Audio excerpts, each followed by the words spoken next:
Swashbucklers, you're listening to Under the Crossbones, episode number 77. My name is Phil Johnson. I'm your host for the show. Thank you once again for tuning in. Thank you for telling your friends. Thank you for leaving reviews. You are what makes this show keep going. And for that, I appreciate you. Fun fact about the number 77, and I like this one. During World War II in Sweden, right at the border of Norway, the number 77 was used as a password because the tricky pronunciation in Swedish made it easy to instantly discern whether the speaker was a native Swedish, Norwegian, or German, right? So just by the way they said 77, they could be like, no, you don't get to come in. And no, I don't know how to say 77 in Swedish. And I probably would say it wrong, and I would be killed at the border of Norway during World War II. So that's not good. My guest on the show today is Dan Stevens of Pirata Clothing. And Pirata Clothing does pirate clothes, not old school, traditionally pirate clothes, but they do t-shirts, shorts, like casual wear that you could wear out among the common people, and still keep a little bit of taste of pirate with you at all times, right?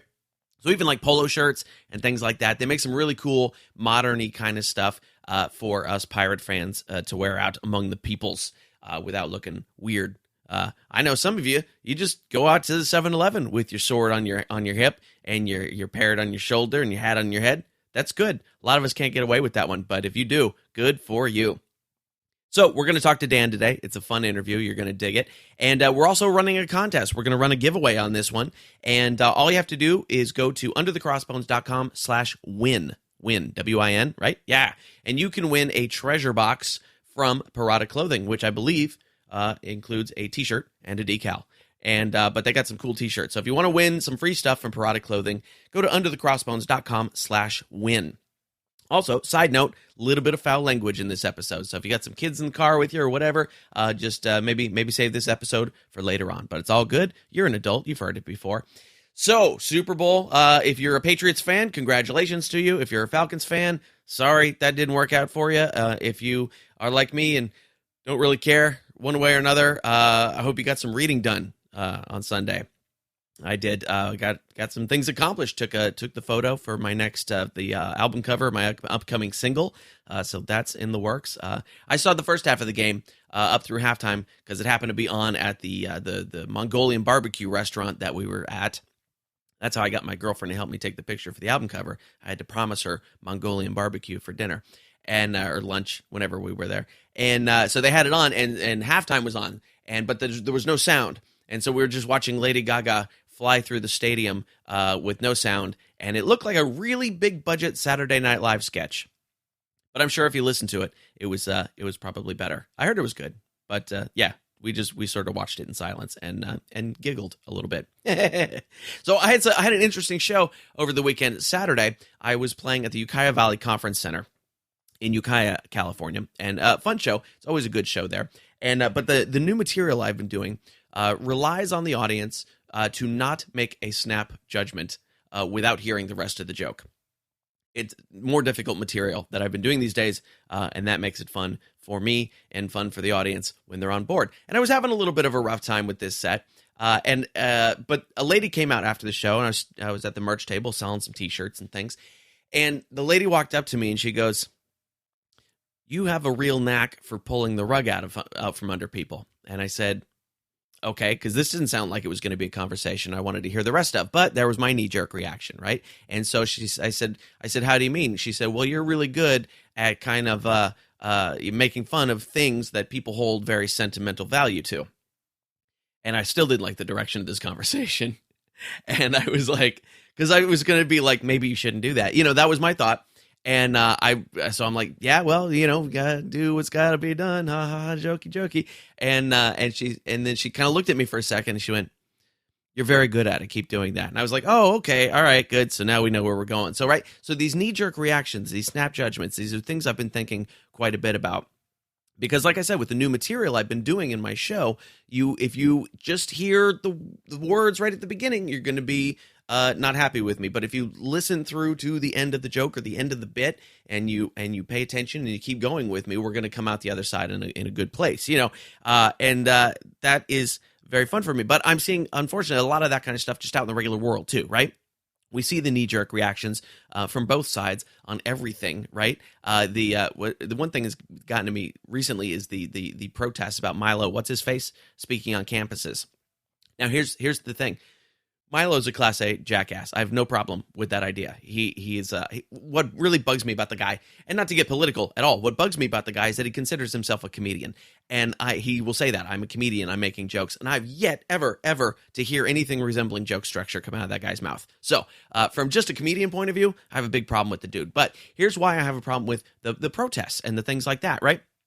Because he is, first of all, feeding his ego, right? How awesome, how blown up is his ego that all these people are protesting his appearance at these colleges, right? That's exactly what he wants out of it. Not only that, I guarantee you, his contract guarantees that he gets paid whether he actually speaks or not, right? So all this guy's doing is flying around the country, collecting free checks and having his ego blown up because all these people are protesting him. And that drives me nuts. So I've been trying to communicate that to people. Hey, instead of protesting him, make him speak to an empty room, right? If three people want to show up and listen to him speak, they have every right to listen to him speak. And other than that, if you give him an empty room, he's going to stop showing up at colleges. That's all it is. Not to mention, colleges should be a bastion of free speech anyway, whether or not you agree with the person that happens to be speaking. And I don't agree with anything that Milo says. I've never agreed with anything that he says, including the fact that he says he's a comedian, which drives me nuts, because he's not. He's a jerk. I get it. I get insult comedy. That's great. Don Rickles. He has obviously never watched Don Rickles, right? Otherwise, he would know how to do it better. But colleges need to be that bastion of free speech. So I have a problem with the knee-jerk reactions there. And the other place I'm seeing it is, for instance, the CEO of Uber recently said he was going to quit I can't think of the word, a forum, a discussion with Donald Trump on how to move forward on things, right? He was on a panel, a commission, something like that, one of those words. And he got such a backlash from Uber users that he had to quit being on this commission. Elon Musk, also on the same commission. And both of these guys are in there fighting for some good things, right? They know that they need to be a counterpoint to what's going on, because every side needs a counterpoint, no matter who's in office, liberal, conservative, Republican, Democrat, whatever. There needs to be counterpoint. There needs to be other points of view in there, and right now there isn't. And the problem is that every time somebody wants to go in and be a counterpoint, that the left side just raises up and goes, oh my gosh, you can't work with that monster. When what they're trying to do is work with that monster to, sorry, got political there for a second. What they're trying to do is work with him so that we have counterpoints, so that we have more points of view in there. Rather than the sheltered little world that seems to be happening at the moment. So Elon Musk has said, I'm not going to quit. Here's what I'm doing. And he's going to have to keep explaining it to people. But that's that knee-jerk reaction of Elon Musk, what's the work there? He must be horrible. And he's not. He's trying to do good things. I would just as soon have Elon Musk be president. I really would. But anyway, not to be political, my only message here is that when you hear something, look at the intent behind it, because it's the intent behind it that is important. In cases like Milo, what's his face? His intent behind it is to blow up his ego and piss people off, and that is a bad intent. Okay, and so that's I want everybody to learn something new every day and listen to the intent behind things, and just pay attention. Don't let we all have those knee-jerk reactions. We all go, yeah, ooh, no. But then you have to look at it. You have to pull back for a second and see if that knee-jerk reaction is valid, if it makes sense, and if it doesn't, we can adjust, right? And that's what I try to do every day, because I go through exactly the same things. But I see it from the stage. I see it on a regular basis, where when I say something, even something that it doesn't mean anything, the audience will read into it that there's something there that I'm not saying that they're reading into it. So just stop doing that. All right. So speaking of shows, I do have tour dates coming up. If you want to come and see me piss off people from all portions of the spectrum. There's a funny thing. I don't even do political material. I don't do any political jokes in my act, but everything comes off as political these days. It doesn't seem to matter what it is, but I don't even do any political material in my act. So, but that said, it is some difficult material these days. And if you would like to come see some of that difficult material, I would love to see you. This Wednesday, February the 8th, I'll be at the Vesper in Campbell, California, doing a headlining set there. Friday and Saturday, February 10th and 11th, that's this coming weekend, I will be headlining at Mother Mary's in Fresno, California. 2 nights, 2 shows. You can come out and catch me on either one of those. Thursday, February the 16th, I'll be headlining at the Thumbprint Cellars in Healdsburg, California. Back to doing some wine gigs. Friday, February the 17th, I'll be at Angelica's in Redwood City, California. I think I'm featuring for Mickey Joseph that night. Beautiful showroom. Definitely come and check that one out. Thursday, February the 22nd, I will be at the Milk Bar in San Francisco, California, headlining that show. That, not a beautiful showroom. That is a black room, a divey bar in the Haight-Ashbury, San Francisco. So if that's more your vibe, come out February 23rd to Milk Bar. Friday, February the 24th, I will be at the Setup at 222 Hyde in San Francisco. That is the basement of a former jazz club, and it is a super awesome little venue. Get there early because it's real tiny and it packs out. And looking ahead a little bit, calling London calling. Hello, everybody in England. Well, not everybody in England. If you're listening from London, I'm going to be there March the 16th. I will be appearing at Monkey Business at the Camden Eye in London, England. And you're probably thinking, really? You're going over there for one gig? No, I'm actually going over there for a vacation for 10 days with my girlfriend, and she's already irritated that I'm doing one gig. So there will be no other gigs while I'm there. But yeah, and if you don't make the gig on the 16th and you happen to see me around London, just come up, say hi, say you're an Under the Crossbones listener. I'm always happy to meet you. All right, and of course, if you're enjoying Under the Crossbones, I hope you are. Join us over on Facebook /Under the Crossbones, Twitter /Under Crossbones with no the, and of course, all the show notes for this show are at underthecrossbones.com/077. Not in Swedish, just 77 in English, because I don't know it in Swedish. If you're enjoying the show and you want to help support the show, that would be super awesome. Come to underthecrossbones.com/support. There's a little PayPal box there where you can drop a donation in, whatever amount you feel is appropriate to you. There's an Amazon banner. If you click on that Amazon banner and you go to Amazon and you buy yourself something nice, like I did this morning. I bought myself a new tablet this morning, a cheap one, but a tablet to take on the plane so I can watch movies. Go to Amazon, click on the banner, go to Amazon, buy yourself something nice. Amazon kicks me back a little something. To keep the show going, doesn't change your prices at all. And no, I did not click my own banner to go buy things from Amazon because it's against the rules. Dang it. And if you want to be a sponsor of the show, we can do that. It's very, very easy. Just go to underthecrossbones.com/support, shoot me an email, and we will get you hooked up. All right, let's get into my interview now. And remember, no snap judgments. No knee-jerk reactions. Listen all the way through. Okay, that's our lesson for today. Let's get into my interview with Dan Stevens from Pirata Clothing. And don't forget, underthecrossbones.com/win, and you can win that treasure box from Dan Stevens. Here we go. You are the CEO of Pirata Clothing and Pirata Couture, which is pirate clothing companies that are a little bit different from the other clothing designers that I've talked to, because you're definitely a little more fashion-oriented, a little more street edge-oriented, that kind of thing. Tell me about, tell me a little bit about the company and how you kind of differentiate it from other pirate clothing companies. Yeah, absolutely, Phil. We like to think of ourselves as a modern take on pirates, if you will.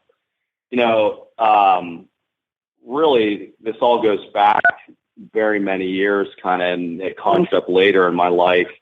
I'm from a small Midwestern town known as Youngstown, Ohio. Okay. And it's probably the least pirate place you would ever think of. And, you know, it's kind of nestled in the Rust Belt between Cleveland and Pittsburgh. And, you know, it seemed like any other type Midwestern town until I was about 10 years old. And we were watching, you know, 2020, I think, or 60 Minutes. It was one of these.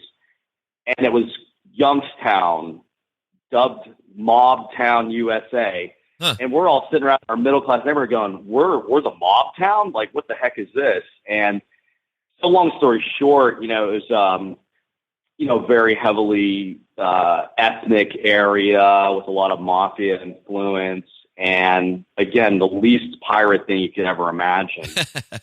And, you know, you know, it's basically Italian mafia, you know, Irish, and a lot of, you know, steel workers, and very blue collar, really cool city to grow up in, actually, looking back on it. And, you know, coming from a blue collar mixed with white collar family, you know, involved in the steel industry and automotive, my aunt, my dad's sister, had, wanted to get a family tree together, and she had, hired an attorney to do this. This is years before like ancestry.com and all these kind of things. Uh-huh. And she had conducted this family tree research, and this booklet comes over, and I'm about 10 years old, and I'm living in Youngstown, aka Mobtown. And as a boy, I wasn't disfigured, but I had a facial scar. Okay. And I just wanted to fit in, kind of thing, right? So Sure. I'm like, at the Catholic Church, the father would always pair me up with kind of the rumored Italian mafia daughters. Like, obviously, this kid's going to grow up either to be a doctor or a gangster. I guess was kind of at least my perception of it. Okay. So, here I am, this awkward kid coming into puberty, got a small facial scar. It's obviously diminished. I mean, it was, but at that time, to me, I was like the next Al Capone, I felt like, in a way. Right. And here comes this document across that my parents are like, we're related to a pirate, and I'm like, I think most kids might think that was cool. I was mortified. I was like, oh, you know what I mean? Like, if this gets out, I'm going to be the laughingstock of the town. I was like, I didn't want anyone to know about it, really. So, early on, pirates was a source of pain for me almost. I was like, fuck, I'm related to Blackbeard or Edward Teach, and oh, this is horrible, I can't get out, and so kind of kept it a secret, really never brought it up much as a child. Got a hold of a Robert Louis Stevenson book, Treasure Island, fell in love with it, carried it with me everywhere, really, got captivated with pirates. But again, kind of kept the whole thing secret. Fast forwarding into my early adult life, finishing up college, being a newlywed, having a young family, and a degree, working professional, I find myself now in Florida. I'm surrounded by post-college frat boys, that come from the right families with, the right fraternity, all this. And I'm kind of the young guy with the family just trying to make a buck. And, I got my degree going and such. And I recall we're sitting around one day, the kind of water cooler, and, I got these pricky, lack of a better word, frat guys that I'm working with. And it's always a verbal spar, if you will. Sure. Like, I drive a BMW. I would, that kind of thing. And one of the guys, I don't know how this came up. It was kind of like, tell us something about yourself that no one else knows. And the one guy, and there was this instigator, we'll call him Todd. He was the real ball buster of the group, if you will. And he's like, hey, this guy, his last name's Lee. He goes, he's a descendant of Robert E. Lee. Uh-huh. And in fact, he lived, the dude with the last name Lee, his family, he grew up next to the CEO of the company he worked for. So they were very wealthy people. And here again, I'm like 25. I've got a wife and 2 small children and no real pedigree. Uh-huh. And I've got all frat guys that come from really nice families. And they're like, well, Dan, tell us something about you that no one had known everything. And in that thread, I just kind of threw it down. Well, actually, family legend, and my aunt had done research. We have documents. I'm a descendant of a notable pirate, Blackbeard, and I kind of like thrust it out there. And I shut this guy down for the first time in my entire life of working. I was like, take that, you prick! I'm related to a pirate. Robert Lee ain't shit. You know what I'm saying? And it was like, whoa, that worked. This shit's cool. Yeah. And I'm going from a 10-year-old awkward dork, that's just wanting to fit in to, okay, here's something about me you don't know, and throwing it down in my middle 20s, and it was that next step. So it was, Treasure Island as a boy, and then getting that opportunity to kind of shove that in that guy's face. Yeah. It was kind of cool. And I was like, pirates are pretty cool. And, just went from there, really. Spent a ton of time, the next 15 years in corporate America. Did very well in commercial finance. I was always around the money and that kind of thing, the gold. And I was in a specific area of finance known as factoring, which has a lot of deep ties to just the trade, really merchant trade that pirates might have been ensnared in. And, certainly like the early settlers and that kind of thing, and these merchant ships, that's how they funded everything, factoring. It was like, it's a form of selling, receivables to get cash immediately. So cotton would hit the exchange in Savannah, and factors back then, they would give cash to the farmer and they'd wait to get paid when the cargo got to where it was going. So anyway, that's what I did, factoring, but on, obviously in a modern sense, did very well. 2000, what was it, 7, I was in Charlotte, North Carolina, owning a business, making huge money, all that good stuff. Financial markets crash. Everything goes to shit, basically. Right. And worked my way back to Florida shortly thereafter. And, I just had my fill with corporate America. The internet was coming along finally. When I graduated college in 95, the internet was barely a thing, really. Sure. The .coms were just coming along. So now fast forward to 2008, 9, you've got the Facebook and the MySpace and the .coms are plugging away and people are starting to sell stuff on there. And just kind of it happened. I just got I think what really started, and this is probably a very long answer of what you asked. It's all good. It was something that just evolved, but I got, I think being in finance and just all the different, characters you run into in high finance and banking. And I'd kind of gotten involved with studies of different things, like a lot of symbology, maybe in the Freemason type of thread, if you will, the Knights Templar kind of thing. And just that all kind of culminated. I really gravitated toward the pirate thing, and just being a sales guy, really, for a lack of a better word, all that mumbo jumbo. I sell stuff. I always have. Sure. I said, this pirate thing's cool. There's some commercial, aspect to this. And with my finance background and just a interest in fashion and all the symbology, really, and going down that kind of slippery slope, this thing was born. And it's like in the .com era, it's like, obviously you want to capture a .com that bears your name or some form of it. And literally everything's pirate this, pirate that. And I found the word pirata, and I'm like, it's Latin for pirate. I was like, that's badass. I'm taking that. That's ours. We're doing it.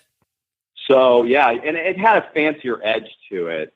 And that's what I wanted to do. I wanted it to be more higher. I felt like it had a fancier tone to it. So yeah, I took Pirata, and it was born, and we got into this thing. And I didn't really know much about clothing other than, going to some trade shows trying to finance guys that make apparel. Okay. So I'm like, we don't have any inventory. I don't know anything about the internet. Hot chicks in bikinis dressed like pirates. Let's start there. So I'm like, we can do events. I'm okay with public speaking. We live in Florida. There's lots of girls in bikinis. Let's throw an eye patch on them and get an event going. Okay. And we'll call Pirata Couture's Sexy Pirate Bikini Contest. And that is literally how all this started. Interesting.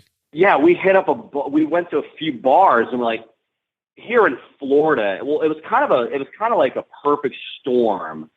Here in Central Florida, you got nightclubs everywhere. Right. They're always looking for something, whether there's comedian, music, a live event, anything to drive alcohol sales and people there, right? Sure, yep. And the whole gist with the nightclub is like, get the girls here and the guys will come and they'll buy drinks. There you go. So I started hitting up all these clubs in there. I go, hey, I got this brand. We're a clothing company. We want to do a model search. And it's going to be the Sexy Pirate Bikini Model Search. And yeah, and it was like, bars and nightclubs everywhere. And we were actually fortunate enough to launch it at Port Canaveral, which is about 30 miles east of Orlando. It's right where the Space Center is. We're in a really unique area where I'm based. Right. And we started doing this thing, and it was crazy. I mean, we had tons of girls coming out in their bikinis, in their thongs, you name it, with pirate stuff strapped on them, wanting to compete for this thing. And yeah, that was our humble beginnings. It's hilarious. And we started having rum companies come at us, Playboy, rich sugar daddy type guys with yachts, and like, can we participate? We can do photo shoots on our yacht or our plane, or and so that was kind of thing. And we did that for a while. No one got hurt. We didn't get sued. Everyone usually was pretty happy, except for a couple of sore losers. But and we did that for a few years on International Talk, like a Pirate Day. We tied it in on that. Okay, yeah. So that was fun. Because they're like, well, what the hell are we doing? You know, that was our, you know, I felt like it needed some sort of explanation. It really didn't. But I was like, hey, it's International Pirate Day. Did you know that, Mr. Bar Owner? They're like, yeah, I think I've heard of that. I go, let's do an event. We'll put chicks in bikinis. They can wear a pirate hat. The hottest one wins, and we'll give them some cash. And yeah, so we did that for a few years. Uh-huh. It was a hoot. It was pretty fun, but it really veered away from what I really wanted to do. Okay. And I felt like we were pinning ourselves out a bit. We were making money, and it was getting interest, you know, but I was like, if we're going to do this, I want to be a legitimate, you know, fashion retailer. I want to do it high tech. I want to do it right. So yeah, you know, from there, we took a step back from the events. And I knew, just from being in business, I knew if we kept going back there, we were testing fate. You know, it was like, something's going to happen. Let's just, you know, we don't want to keep beating that down to the point, you know, some whatever. So I just got tired. So we walked away from that and started doing some online stuff and getting really entrenched in, you know, selling apparel and putting kind of a mermaidy, sexy pirate kind of, you know, find your treasure, more a mentality, not like literal. Sure. Probably pissed off a lot of guys and gals in like polyester pirate outfits and corsets that are, you know, that crowd.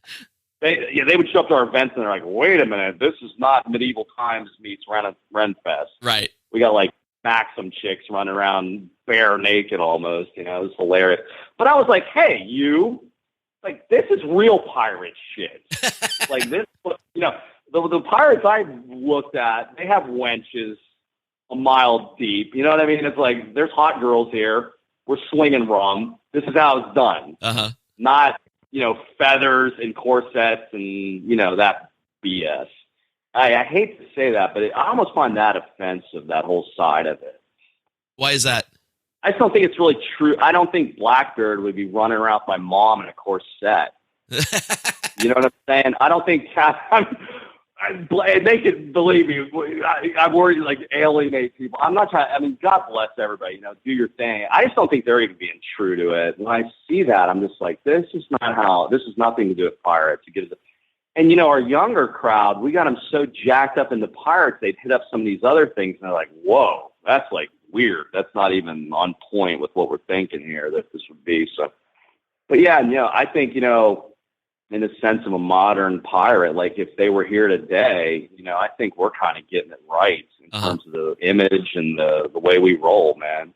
And that's kind of my take on it, you know. Okay, so what I want to unpack some of that stuff. So Youngstown, Ohio, is a strange place for somebody to be interested in fashion from. So what was it that drew you towards fashion as a concept? You know, I think just my personal style. I've always been, you know, it's like my mom always jokes with me. Like when I was 8 years old and we'd go shopping at Youngstown's an interesting place. I think, you know, you make a good point, and I've never really thought of it this way. Youngstown, notable for a few things. And one is this really great family, the DeBartolo family. Uh-huh. And they're known to own the 49ers, and their grandfather was the inventor of the modern shopping mall. So being in Youngstown, and specifically Boardman, which was like a suburb, you know, we got to experience like the best of shopping. You know what I mean? It was such a part of our life, you know, like we were from the town that invented all those malls, you know, you see like in the 80s movies, like Fast Times at Ridgemont High, where the mall was the big hangout. Sure. We lived in the city, the guy that built every single one of those, right? Okay.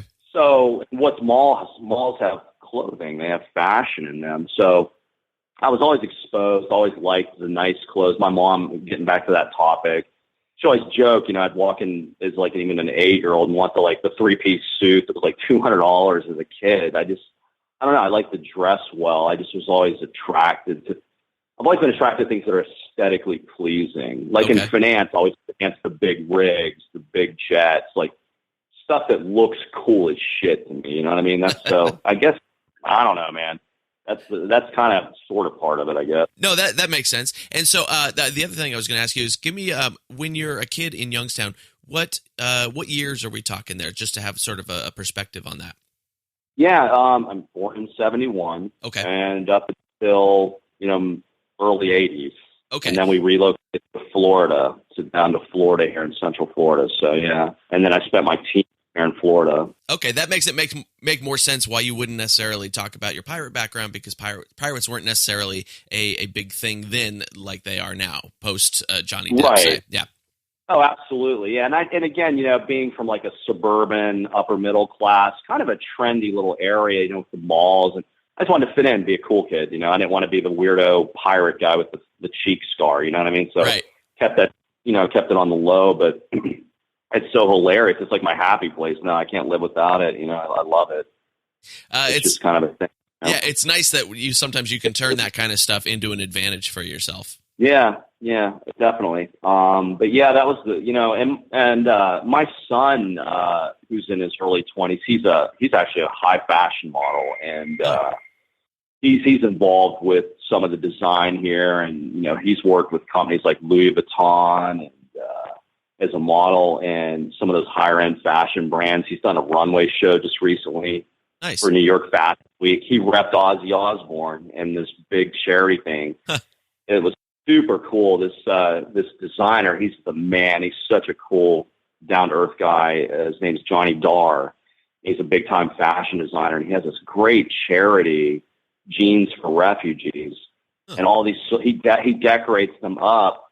He'll like get a celebrity's jeans, and in my son's case, it was Ozzy Osbourne, the Ozzy Osbourne. Okay. Darkness. And Ozzy donated his jeans. Johnny Darr, put some killer artwork on it, and then they run a fashion show with all this. And like the Beckhams, like Victoria Beckham, David Beckham's involved. So all kind of cool people, great cause. So interesting. Yeah, my son's very involved in fashion, and he does a lot of the designs for me, all the logos and stuff. He's super gifted artist and stuff. So. Okay, yeah, that's what I was going to ask is who does a lot of the design work for your stuff? I conceive everything, basically. I'll say, I'll kind of rough draft it out and take it to Daniel, my son, and he'll, get it on paper and get it on electronic and make it happen. We have a lot, really, there's two sides of it. We have the PirataCouture.com, and that's kind of like a cash cow. A lot of that's multi-brand, like lingerie, swim, really cool, sexy stuff. And we've led with that because it's just a ferocious appetite out there for that product. And then product clothing is more the lifestyle, and that's really where we're kind of trying to elevate. And it's got your traditional skulls, and then we do some other cool artwork. And we got a lot. We have a catalog we're going to throw down in the next 12 months. It's going to be really some cool stuff, like one-of-a-kind neat stuff. But yeah, so we kind of work in tandem with that. Okay. He's the technical expert, and I'm kind of conceptual guy. Okay. What's one of the new things that you've got coming out over the next year that you're really excited about? Well, with respect to the clothing side for the men, we're going to really like kind of Nautica meets pirate, if you will, for lack of a better word. We're going to get a lot of cool embroidery. We're going to expand it from just like a cotton tee to a variety of different shirts, button up, polo type stuff. Really give some people an edge. I think, with like fashion and just like, guys they're kind of simple in a way, and then there's only so many. It's such a lack of choice out there. It's like you can wear, if you want to wear something that looks a little more dressy but still comfortable, you can go grab that thing with a pony on it, right? And a guy in some, there's not. So we're going to try and refine that and give another option with product clothing with some really cool embroidery work. We're going to do some limited edition stuff that's like one of a kind patchwork and stuff on jackets and denim and different things. So that type of thing, we're going to really expand it and give some board shorts and stuff for the water, that kind of thing. We tested it out with another brand. We're going to do our own. We've got a treasure chest we're going to do, which may be like a monthly subscription thing that we're already doing extremely well with the female side. Oh, nice. We're going to launch that. So stuff like that. Just bring some edgy, cool, affordable, dressy, kind of fun, nautical, pirate-inspired stuff out there. Right. To, guys and gals that dig that stuff. One of the things I was thinking about when I was looking over your sites was that even for the people that who are, full on hardcore pirates, go to the fest, have the entire get up and carry the pistols and the swords and all that kind of stuff. This is this kind of stuff where they could wear it out, and it's very subtle. And it's sort of a way of retaining that identity without having to go full mainstream.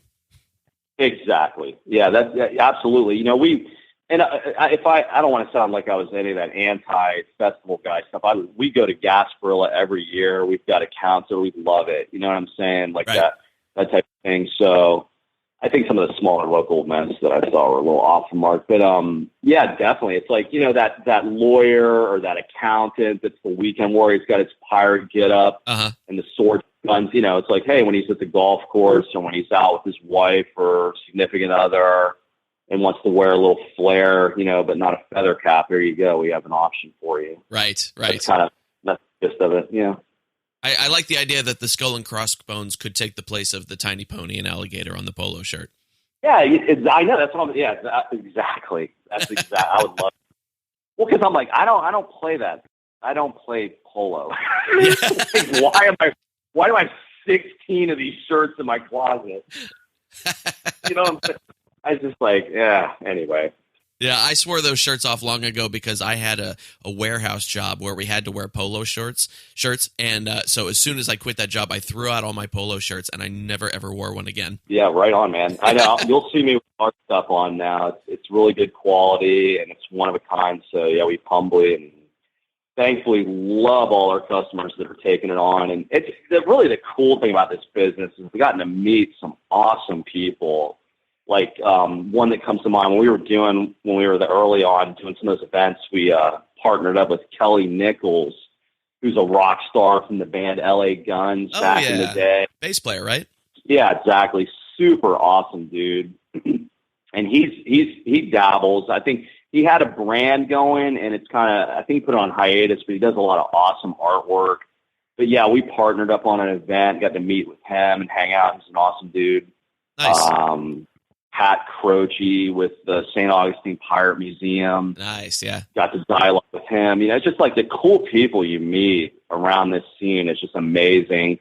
We've got one customer out in the West Coast. He's a gold trader and like authentic pirate treasure. He's a total baller. He'll just call it and like, yeah, I need 12 shirts. He wears them like for his work uniform and stuff like that. So just, yeah, some, super awesome dude, man. He's like, totally living the pirate. Like he is the modern day pirate, this one customer. And I'm not giving him his name out, but he rolls in a Bentley, sells gold treasure and fine liquor. He's just got it going on, travels with private jets. I'm like, man, crazy. This guy has got it nailed. So yeah, it's just kind of funny, but yeah, the people are totally awesome we meet.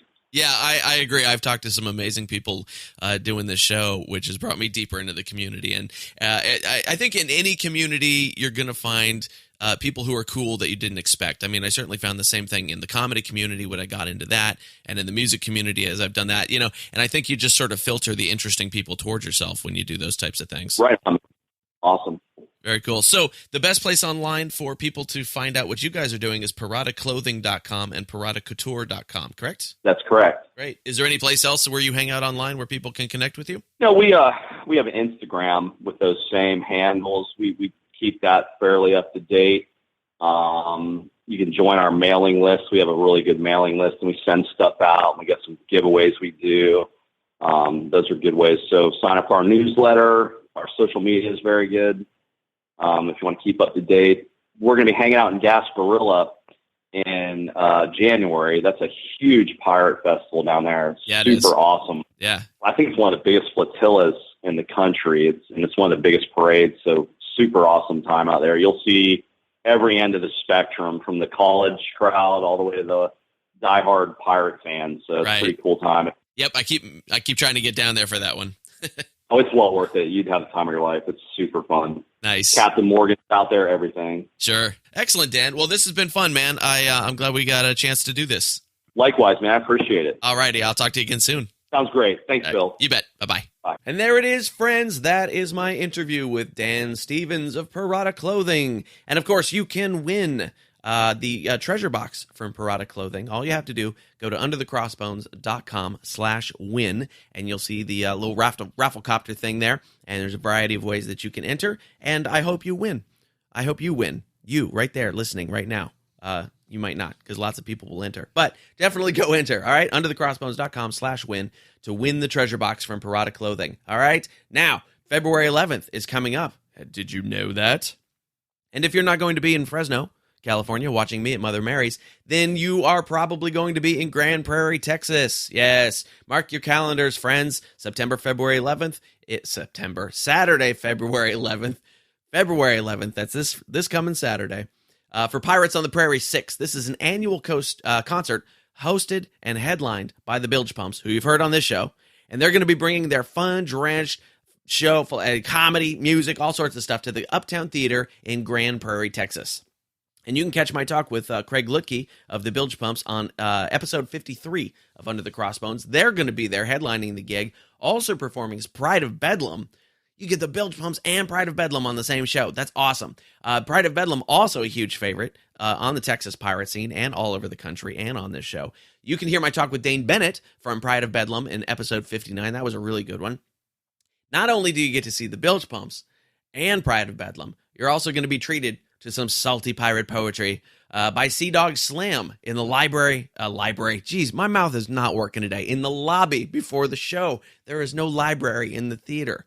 I must need some coffee or something. Anyway, tickets are just $12, $5 for the kids. $5 for the kids. And this is a family-friendly show. So get it out there. Get your tickets before this thing sells out. Go to underthecrossbones.com/bilge. Bilge.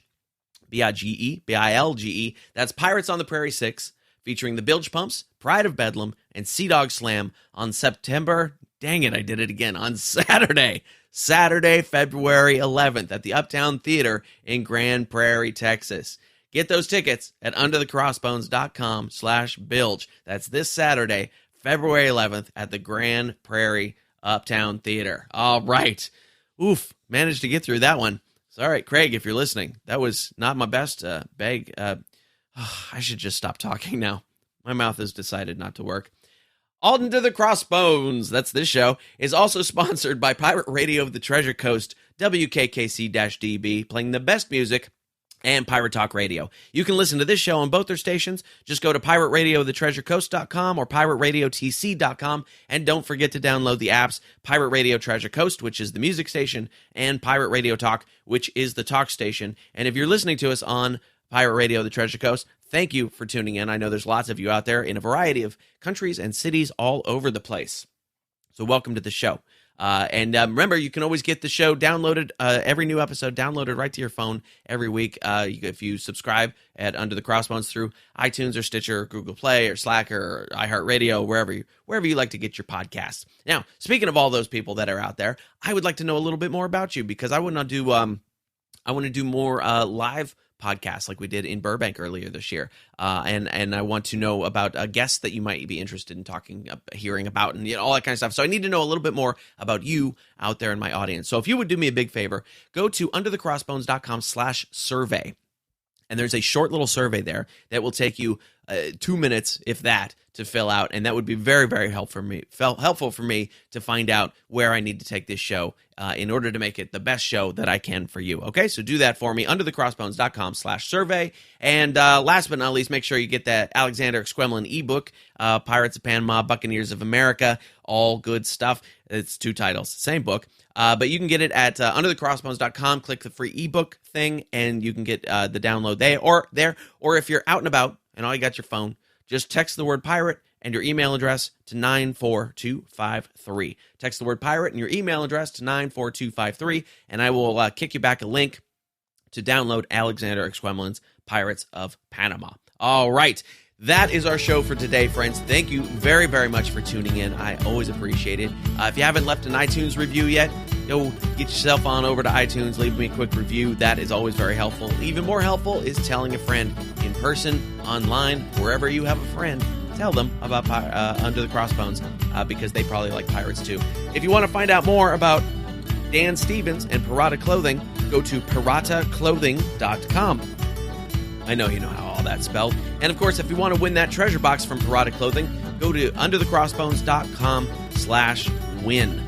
All right, friends, that is the show for this week. Thank you once again, and I'll see you next time.